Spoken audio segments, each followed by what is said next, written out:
ñëwuma nag pour waraate, ñëwuma it pour waxtaan, dama ñëw rekk pour barkeelu ci borom guddi gi Seydina Muhammad sallallahu alayhi wa sallam.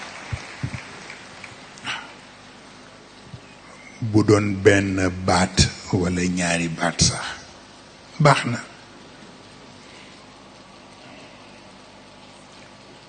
maa ngi tooñ Xalifa Sarr léegi ci oto bi,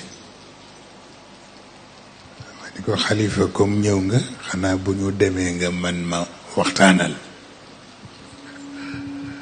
mu boole ñaari loxo yi taf gémmiñ gi waaw, waaye loolu waxin la. mu mel ni borom guddi gii yi ko yàlla defal ëpp na xam-xam, moo tax xam-xam du ko nettali. waaw